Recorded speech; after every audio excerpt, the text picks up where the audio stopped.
Oh my gosh, guys, this is going to be an interesting one. Alright, straightening my hair. Apparently, this guy, okay? This guy says that Pokemon is demonic. Roll it, roll it. I want to see this. On us, and some things don't. I can't think of anything that come over from the Orient that actually had a big impact or a phenomenon type craze other than Godzilla. But there is something new that's come over to the United States and has actually captured the minds and the imagination of every single child. And you know what? It's not new at all. Japanese kids have been watching this thing since 1995. It started out as a cartoon, went to a comic book. Wrong. They made it into a video game. Nope. Went to toys. Started out as a card game. Card game. No, that's not. Praise God, there's even a movie on it. No. And it was started in 1995.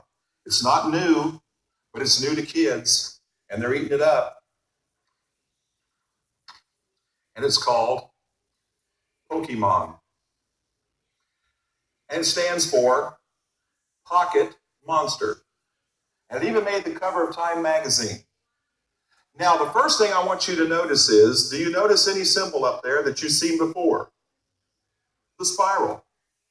And it stands for what? Male fertility. Okay? Now, this thing is actually called Polyworld, but they actually had another name for it before they renamed it. When this creature first came out, it was called Hypno. And they changed it to Polyworld to make it a little more innocent.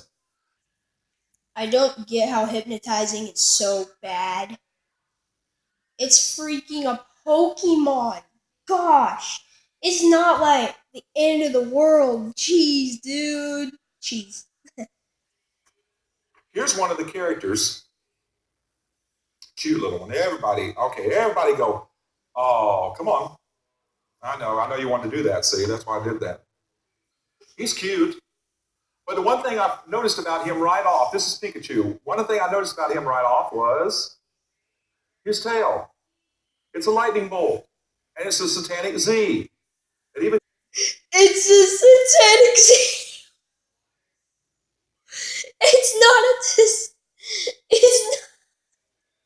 enough alone is not enough to really be able to say, okay, yeah, that's bad or that's satanic. What we first need to do is we need to look at the actual production of these things. And the first thing we need to do is we need to look at who actually produced the trading card game that has captured the minds and the imagination. Any difference what I say? It's what their own material says, because their own material will give them away. Okay? So I'm going to read to you, here's the direct quote from the web pages of the producer of this game. Listen to this.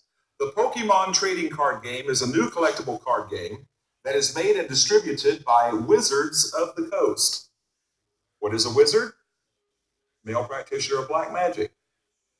Wizards of the Coast, the same company that made the best-selling game Magic the Gathering. Magic the Gathering is a heavily occult-laced trading card game which has been very popular in the 90s. And I should also tell you that Wizards of the Coast also owns a subsidiary company named TSR, and TSR is the company that puts out all Dungeons and Dragons material. So let's look at Magic the Gathering, because this is the same company that puts out Pokemon. So let's see where they're coming from. This is going to be interesting. From seeing the symbols, your actual discernment should now begin to be sharpened.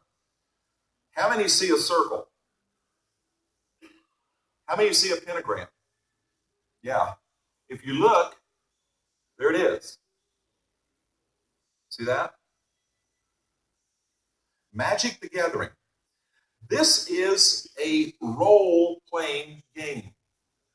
Now, parents, in case you don't know what that is, that means that your child actually becomes... I like how they always have to explain everything to the parents. Like, parents, if you don't know what that is because you're not aware of the trends. Hashtag be aware of the trends. I started that on my YouTube channel. Yeah, I started it about 2 months ago whenever I made that video. Don't you remember? The one about the kids and stuff. But Hashtag be aware of the trends. Hashtag be aware of the trends. Actually becomes a part of the game. And that's what makes it exciting is there's not many games out there that they can actually become a part of, to become a character in the game. And remember it said that it's an occult game. One of the dangers of this thing is being a role-playing game is that it's played with the mind. How many know that the mind is a very fragile thing?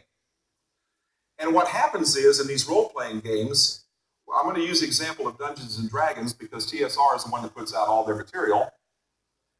The danger of Dungeons and Dragons, or any kind of role-playing game like this, is that it's played with the mind, and when played with the mind begins to lose that fine line with what's real and what's fantasy. And the more you get into the fantasy world, the more it seems real, and all of a sudden now you don't know what's real and what's not. In Dungeons and Dragons, this is a game played by 3 or 4 people. And what you do is you have one particular person that's the dungeon master. He sets all the rules up for this thing. And then in your mind, you actually fight battles.